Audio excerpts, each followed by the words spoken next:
नमस्कार। स्वागत है आप सभी का हमारे YouTube चैनल शिक्षा नोट्स पर। आज है 15 दिसंबर 2025 और आज की इस वीडियो में हम लेकर आए हैं डेली करंट अफेयर्स के कुछ इम्पोर्टेंट क्वेश्चंस।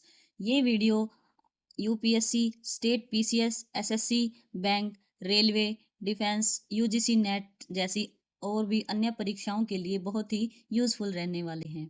तो शुरू करते हैं। पहला प्रश्न है, फ्री स्टाइल शतरंज ग्रैंड स्लैम का खिताब किस खिलाड़ी ने जीता? Option A Magnus Carlsen, option B Levon Aronian, option C Hikaru Nakamura, option D Ian Nepomniachtchi. और सही उत्तर है option B Levon Aronian. Levon Aronian ने फ्री स्टाइल शतरंज ग्रैंड स्लैम का खिताब जीता। यह टूर्नामेंट 8 से 11 दिसंबर 2025 तक दक्षिण अफ्रीका के केप टाउन में आयोजित हुआ।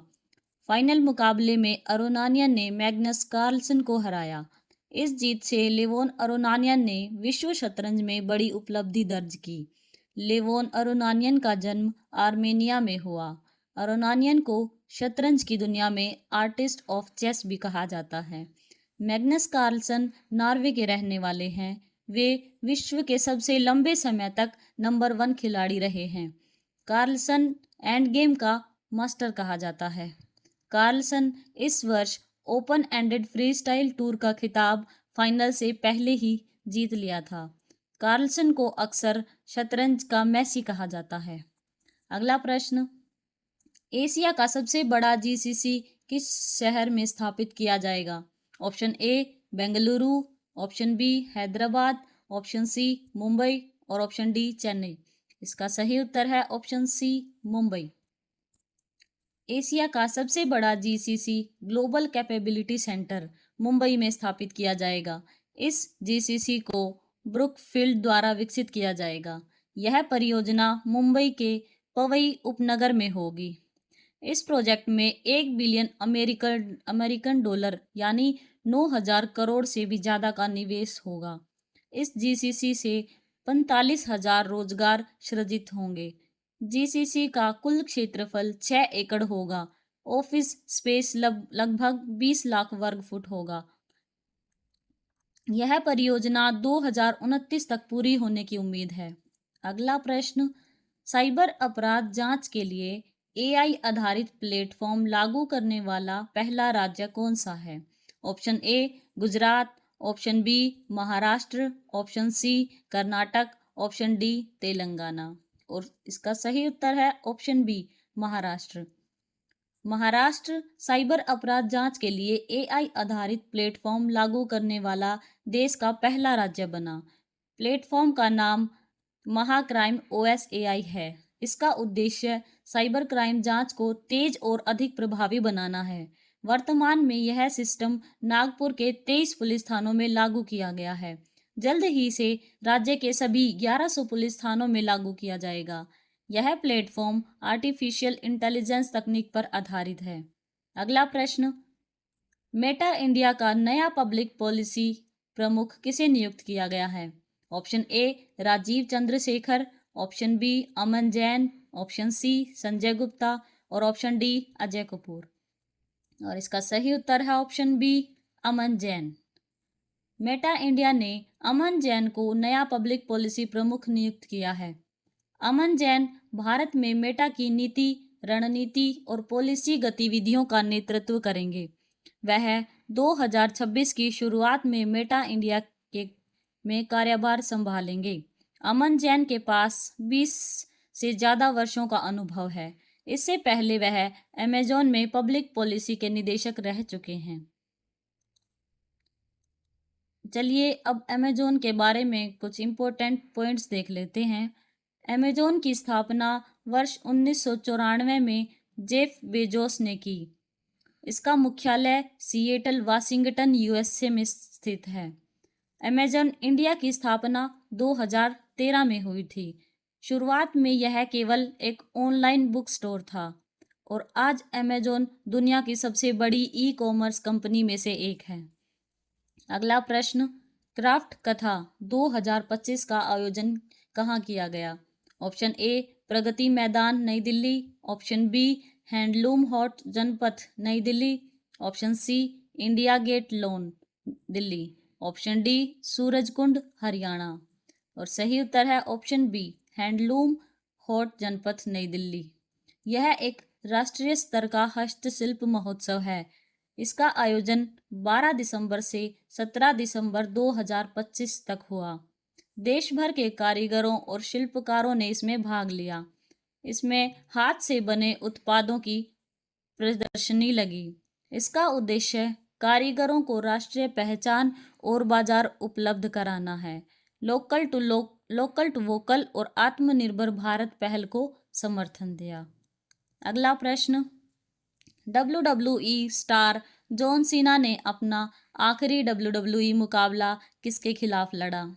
Option A Brock Lesnar, option B Roman Reigns, option C Gunther, option D Seth Rollins. और इसका सही उत्तर है option C Gunther. John Cena को अपने आखिरी मुकाबले में गुंथर के खिलाफ हार का सामना करना पड़ा। इनका पूरा नाम जॉन फेलिक्स एंथनी सीना जूनियर है। इनका जन्म 23 अप्रैल 1977 को हुआ। इनका जन्म वेस्ट न्यूबरी मैसाचुसेट्स अमेरिका में हुआ। जॉन सीना ने 2002 में WWE डेब्यू किया था। उन्हें द फेस ऑफ WWE कहा जाता है। उनका फेमस डायलॉग है you can't see me. Way 16 bar world champion रह चुके हैं। उन्होंने WWE को लंबे समय तक ग्लोबल पहचान दिलाई है।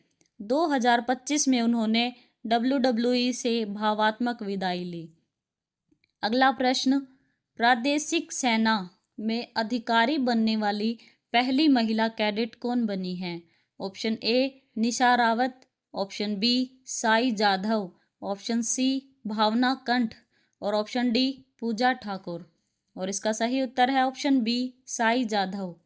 साई जाधव ने इतिहास रचते हुए प्रादेशिक सेना में आधिकारिक बनने वाली पहली महिला कैडेट बनने का गौरव प्राप्त किया। उन्होंने भारतीय सैन्य अकादमी देहरादून से प्रशिक्षण पूरा किया, जो IMA के इतिहास में पहली बार हुआ।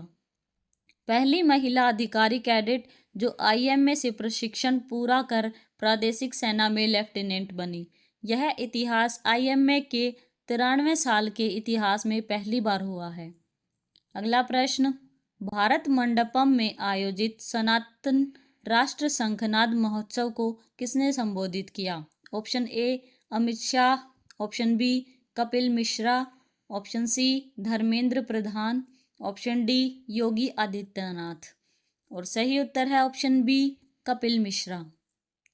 दिल्ली सरकार के संस्कृति एवं भाषा मंत्री कपिल मिश्रा ने भारत मंडपम में आयोजित सनातन राष्ट्र शंखनाद महोत्सव को संबोधित किया। सनातन राष्ट्र शंखनाद महोत्सव एक सांस्कृतिक आध्यात्मिक राष्ट्रीय कार्यक्रम है, जिसका उद्देश्य सनातन धर्म, भारतीय परंपराओं और राष्ट्रीय चेतनाओं को जन जन तक पहुंचाना है। भारत मंडपम नई दिल्ली का एक प्रमुख सांस्कृतिक स्थल है, जहां राष्ट्रीय और आध्यात्मिक कार्यक्रम आयोजित किए जाते हैं। अगला प्रश्न, वंदे मातरम के रचयिता बंकिम चंद्र चट्टोपाध्याय के सम्मान में किस राज्य ने लोक भवन के एक द्वार का नामकरण करने की घोषणा की? Option A Uttar Pradesh, option B Paschim Bengal, option C Maharashtra और ऑप्शन डी कर्नाटक। इसका सही उत्तर है ऑप्शन बी पश्चिम बंगाल। पश्चिम बंगाल सरकार ने लोक भवन के दक्षिण पश्चिम द्वार का नाम बंकिम चंद्र चट्टोपाध्याय के सम्मान में रखने की घोषणा की। यह कदम राष्ट्रीय गीत वंदे मातरम के 150 वर्ष पूरे होने के अवसर पर लिया गया। चलिए अब पश्चिम बंगाल के बारे में कुछ इम्पोर्टेंट पॉइंट्स देख लेते हैं। इसकी स्थापना 1 अप्रैल 1947 को हुई। इसकी राजधानी कोलकाता है। इसमें बंगाली भाषा का प्रयोग होता है। यह भारत के पूर्वी हिस्से में स्थित है। अगला प्रश्न, भारत के अगले मुख्य सूचना आयुक्त के रूप में किस पूर्व IAS अधिकारी की नियुक्ति की गई है? Option A Rajeev Mehta, option B Rajkumar Goyal, option C Sunil Verma और ऑप्शन डी अनिल शर्मा। इसका सही उत्तर है option B, Rajkumar Goyal. CIC के अगले मुख्य सूचना आयुक्त पूर्व आईएएस अधिकारी राजकुमार गोयल जी होंगे। ये 15 दिसंबर 2025 को शपथ लेंगे। सीआईसी यानी चीफ इंफॉर्मेशन कमिश्नर केंद्रीय सूचना आयोग का प्रमुख होता है। यह सूचना का अधिकार अधिनियम 2005 के तहत काम करता है। सीआईसी सूचना आयुक्तों का नेतृत्व करता है और आईटीआई से जुड़े विवादों का अंतिम निर्णय देता है।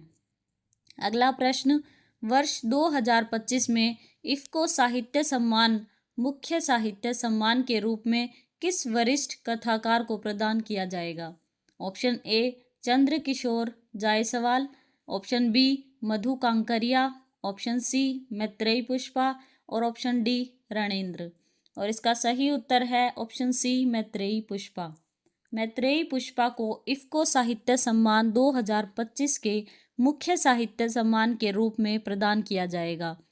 इफ्को साहित्य सम्मान भारत में एक प्रतिष्ठित साहित्य पुरस्कार है। इसे इफ्को यानी Indian farmers fertiliser corporative limited द्वारा साहित्यिक योगदान और रचनात्मक लेखन के लिए प्रदान किया जाता है। तो आज की इस वीडियो में इतना ही। मिलेंगे अगली वीडियो में। अगर आपको ये वीडियो पसंद आया हो तो लाइक और सब्सक्राइब ज़रूर करें। धन्यवाद।